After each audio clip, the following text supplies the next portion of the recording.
Welcome to Tales from the Hellmouth, a Buffy and Angel podcast.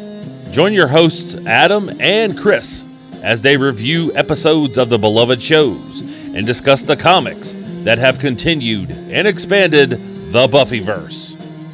And now, Tales from the Hellmouth. Welcome to another episode of Tales from the Hellmouth, a Buffy and Angel podcast and vidcast. As always, I'm your host, Adam, and with me again is my co-host, Chris. Chris, how's it going? Spectacular today. It's been a long time since we've done one of these. We haven't had any news to talk about. No, but we kind of got sidetracked in our reviews, which now we will get back to, but now we have an extra special reason to get back to our revisit of Buffy the Vampire Slayer.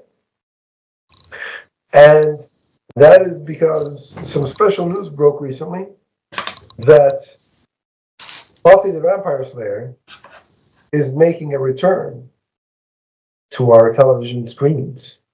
Not only is the IP making a return to our screens, because that's been teased before, that we get some sort of Buffy-related series. That's been a couple times that's been announced. But this one is extra special because Buffy herself, Sarah Michelle Gellar, will reprise the role of Buffy Summers in this. People are calling it, some of the reports are calling it a reboot, but I hesitate to call it that because you can't have a reboot if the original star is back in the role that she originated. I think the proper term is sequel series. That's what I'm. Because they call the Dexter thing a sequel series, so I think that's the proper terminology here. But that's what I'm going to call it because I think there's room to call the reboot, but we'll get to that. Right.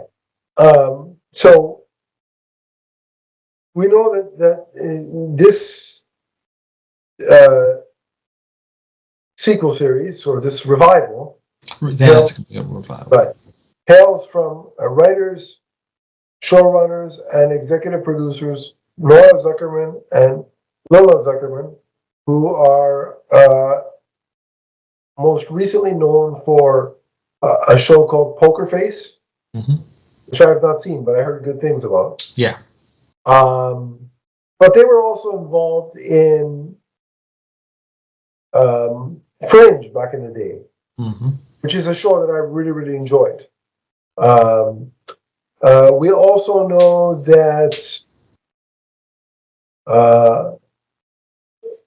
several original Buffy producers, Gail Berman, Fran Kazooie, Kaz Kazooie, and Dolly Parton will return to produce this.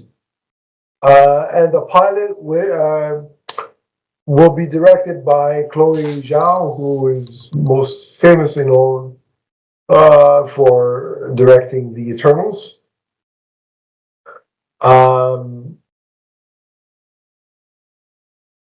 And also, of course, Sarah Michelle Gellar will serve as a producer as well.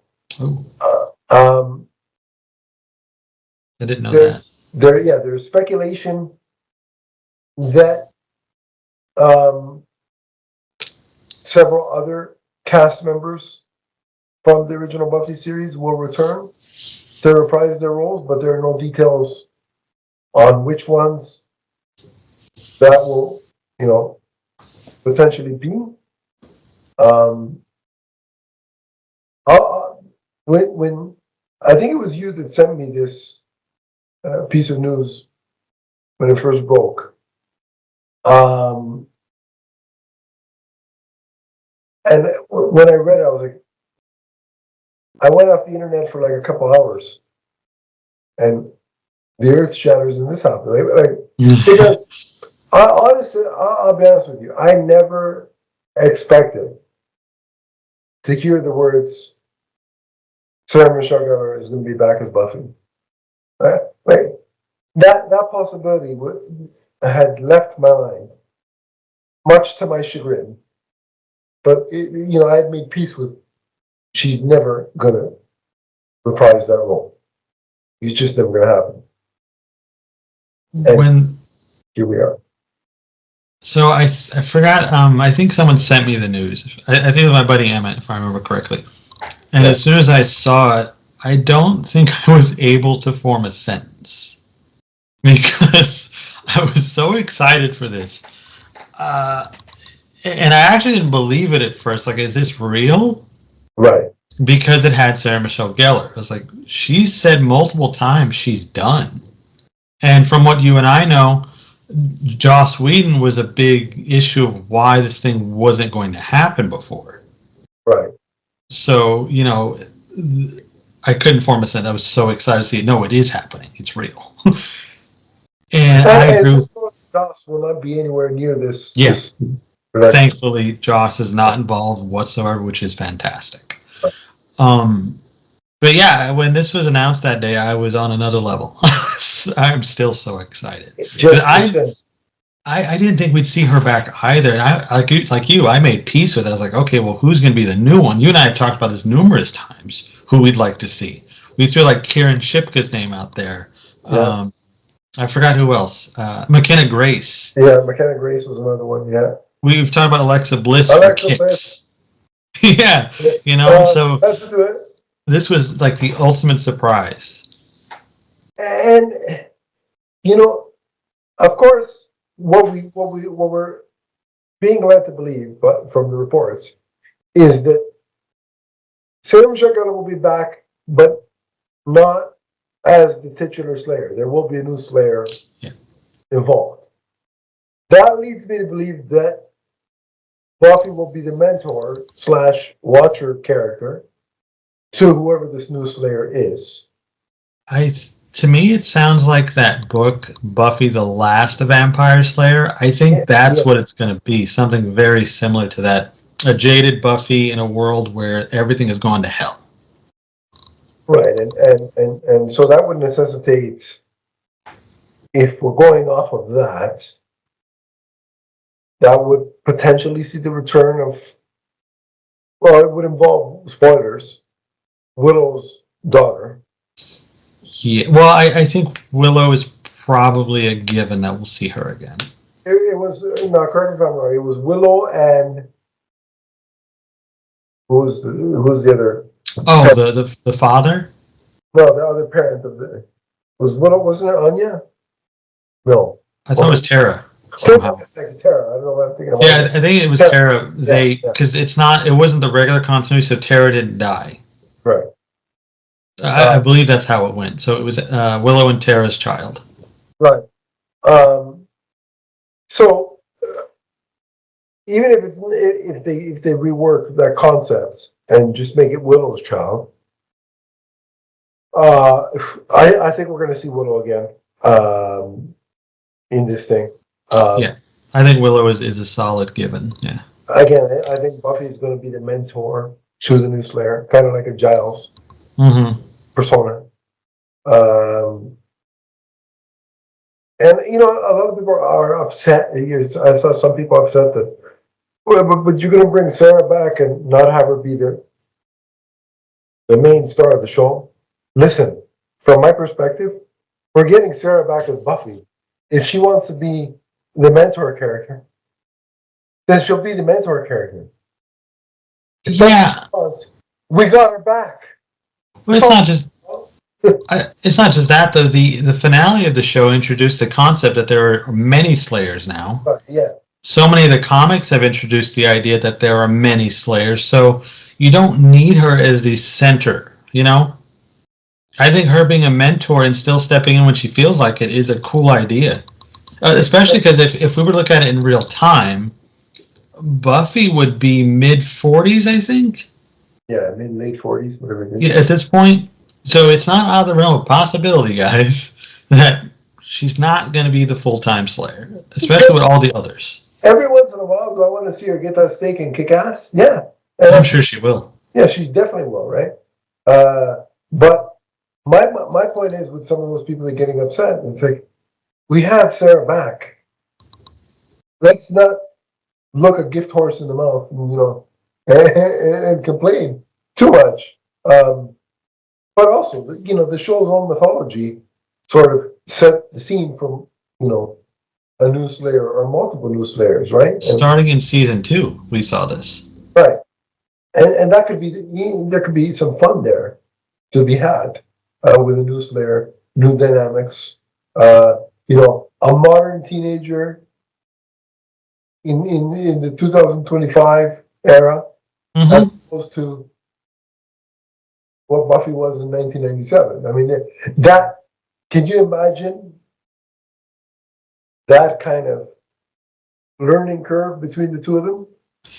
I think that's going to be fun, and also a blast. The way they handle like teenagers in series now are much more realistic than they were back then. Because if you look at the original Buffy series, these characters like 15 and 16 years old going to a nightclub every night. There's not much logic there. So I think you do the new series, you could update stuff in a way that makes sense. It's more realistic, and you still get Sarah Michelle Gellar. So it's a win all around, I think. I've seen a lot of negative responses, not just about the Buffy thing, but like people that didn't want Sarah back, or people saying, "Well, why are we even doing this? Make a new idea.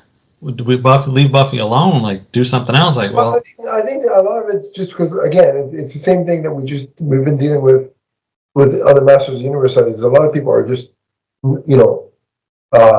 nervous in the sense that, well, what if they screw this up, right? I've seen a lot of that too. Like, I've seen a lot of people say, "There's no way this will be good," and I'm like, "Why not?" and again, here are a couple of things. I'm glad you said that because here are a couple of the reasons why I think it will be good. First of all, I know you have issue with Chloe Zhao, but take that out of it for a second. The other two main players that have written the pilot or are writing the pilot, and that are going to be executive producers and showrunners. Again, Poker Face is I've heard a lot of good things about it. I might check it out because they say they could see people that have watched that can see them nailing the banter. Natasha Lyonne is really good in that show, right? But also, again, Fringe is something that I bring up that they worked on that I really liked. It was really good. So I like them, right? Also, the other thing is, Sarah's agreeing to this. Yeah, that's the big thing. Whatever the pitch was, if it was utter crap, Sarah would have just said no. Like she has been doing. You're right. So that's one thing. We'll get to Sarah's comments in a second. And the other thing, people say, well, these relaunches never work. Well, I have two counters to that. Now, I know one just got recently canceled, but that's not indicative of its quality. The Frasier relaunch, I really enjoyed it. Okay, so that's one that worked for me. Another example that's really worked that I love, it's one of my favorite shows, period, is Cobra Kai. I love that show. That's a pretty good example. I would add the Will and Grace revival worked out pretty well. People were into that. Yeah. The Dexter sequel series, I think people liked it. I'm not sure, but it's a thing. What is the one now that's on? Is that a sequel or a prequel? It's a prequel, which I think Sarah's also in, ironically. Okay. Yeah, she is. I haven't got a chance to watch it yet. I kind of forgot. Because of her. Well, I like the idea of Dexter, but there's been other of these like sequel series that they haven't failed. Like Fuller House. Fuller House became huge. It was a huge deal. That Saved by the Bell revival was working. 2 seasons, but that was canceled for other reasons. Right. Some of these shows, like, they're not all just dead on arrival. I think that when you try to just redo this is where the problem is, I think. If you try to redo the series brick for brick, you're going to have an issue. You can't bring something into the modern day that was made really a lifetime ago, if you think about it. 1997 is a long time ago now. Yeah. So you can't do Buffy as is. You have to update it. And like I said, Sarah agreed to it. That's a good sign. I don't like Chloe Zhao from what I've seen of her, really. But I do know she's a huge, huge Buffy fan. Absolutely. Like a lifelong fan. There is love going into this series, and I think it, you're entitled to your opinion, of course, but I think it's a discredit to everybody involved just to say, we'll do something new. We don't need Buffy, or this is useless, it's going to fail. Just give it a chance or don't watch it. And my issue with that is, a couple of years ago, they announced something new. They did. And everybody freaked out. They didn't like that either, yeah. So it's like, you know what? It's like, let them try, first of all. Yes, that's the key. Let them try. Second of all, and this is the biggest one for me, and I'll keep going back to it. Sarah Michelle Gellar, who said no for years, now said yes. And let's make no mistake here. For me, she doesn't need the money. That's what I was gonna say. Sarah Michelle Gellar is fine. She is living her best life. Anyway, continue.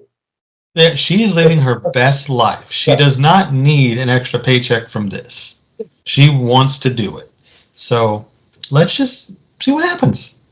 And there's no guarantee the show actually is going to happen either. We got to see if the pilot gets picked up. I'm pretty sure, though. I mean, there is always that caveat, but I'm pretty sure the fact that they're already looking at setting up a writer's room, I think everybody involved is pretty.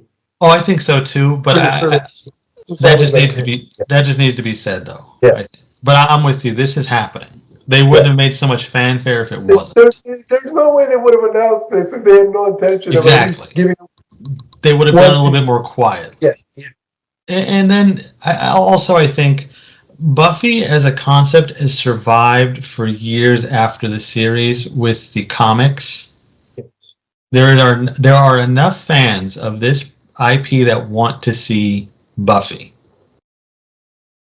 So. And even the people that say they don't want to see it are, let's be honest, they're going to watch that pilot.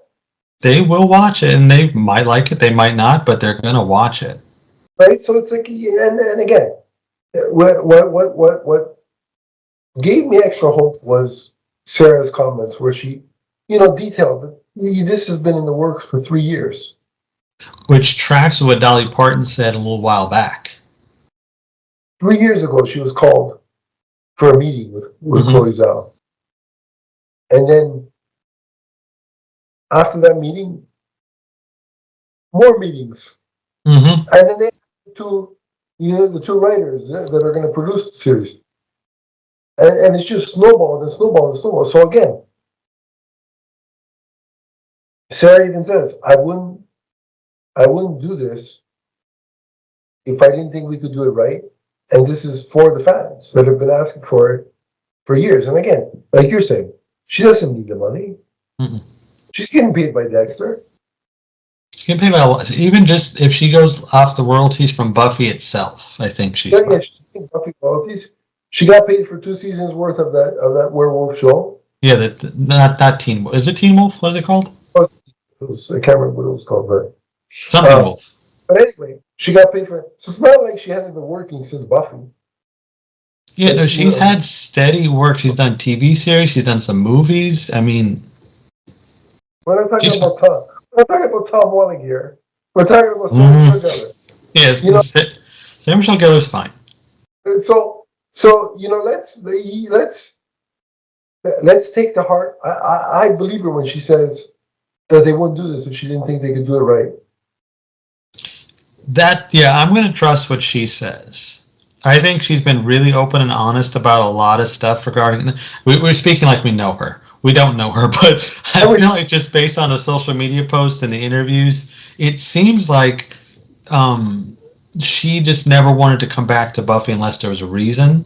Yeah. And I guess maybe she found that reason. And I also think Joss not being I think Joss not being involved is a big deal. Let's be honest. He held this up for at least 20 years.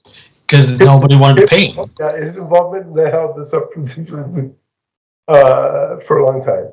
I'm still curious how they got the rights from him, because they don't mention that they have the rights from him, or I don't know how this works. I'm very curious about that. They must have. I think they gave him a fee, and they said, here, go away. Yeah, here, shut up. Go away. Here's money, go away. And I think that's the best course of action for this. Wallow in misery or whatever it is you're doing, but don't come anywhere near this. You go away. But, so just before we wrap up, who would you place bets on being back for this in terms of legacy? I've been thinking about this a lot, especially because I've been watching the old series a lot lately. I want to say Allison Hannigan is set to come back. Pretty much, yeah. I think Willow is coming. Xander, Nicholas Brennan, I don't think he will come back because he's got too many things going on. I think it might just be Willow, because James Marster had that thing where he was kind of coy about it.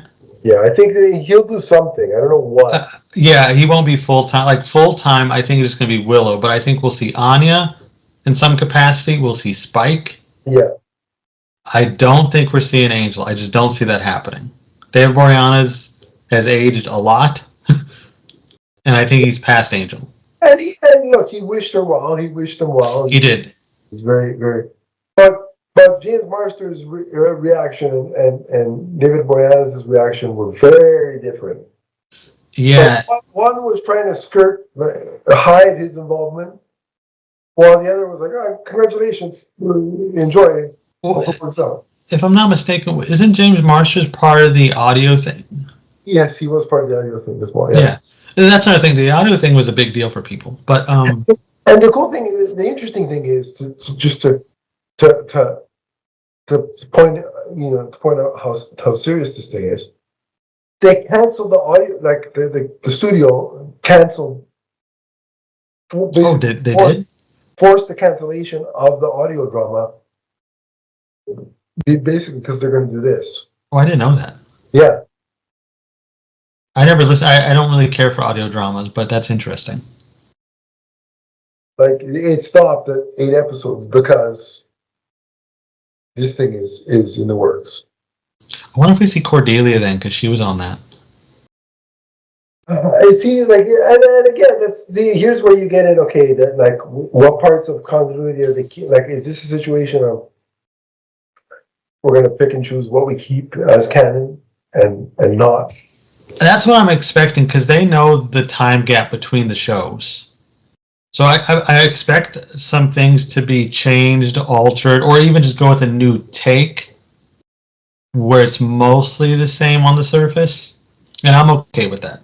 Also, the budget on this is going to look very different compared to what the show looked like on the WB network. Or here was the WB network. Well, they'll have more money for sure. Well, Hulu. Yeah, it's going to look very different and much more polished. I Right. imagine. So if they want to bring Spike back temporarily or in limited supply, doing some sort of de-aging.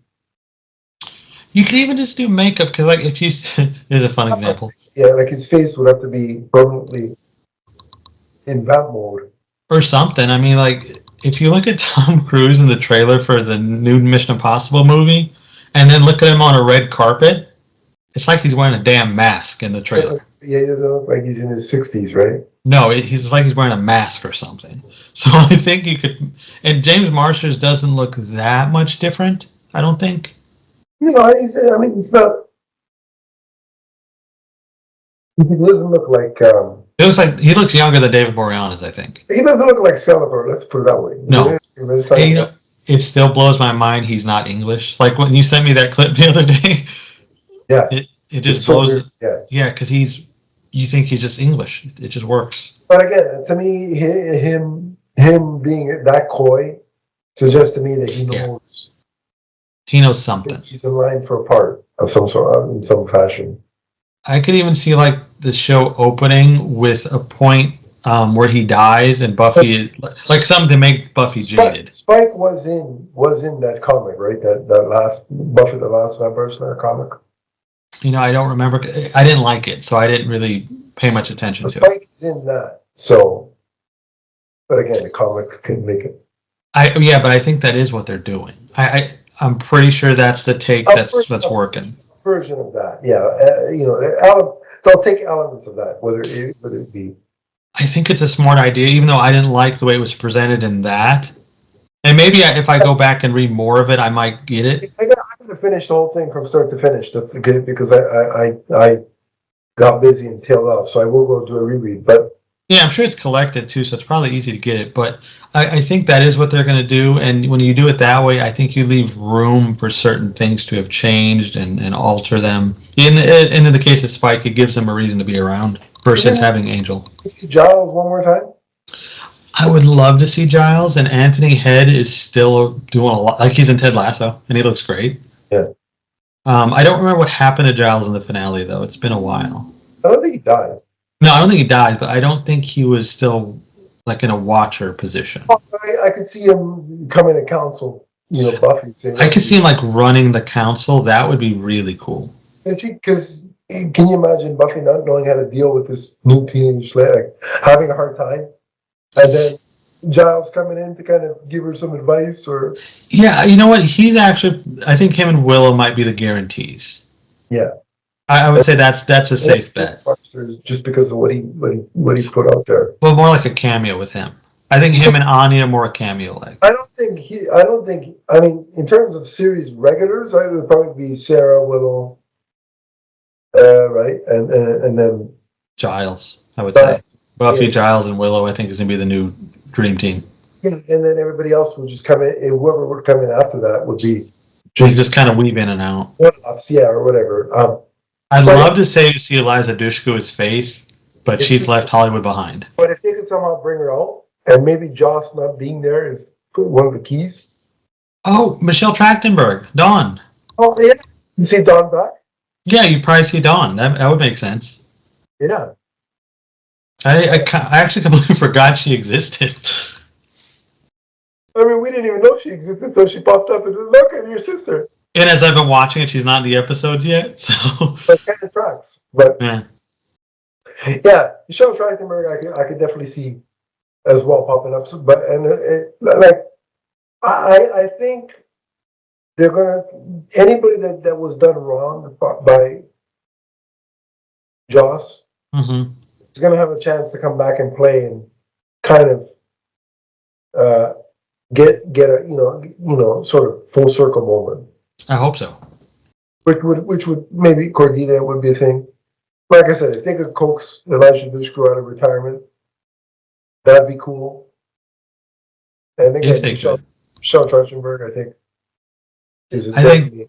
Yeah, now that I'm thinking about it, she's probably a definite inclusion. Unless maybe in this world she's dead, because she was not in the last Vampire Slayer.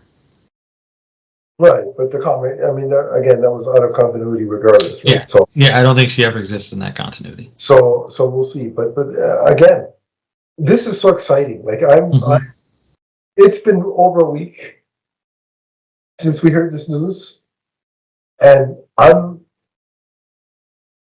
just over the moon about it. Like, I can't believe it. Like, it's a real thing. I am jazzed about it. Yes, I can't wait for more information.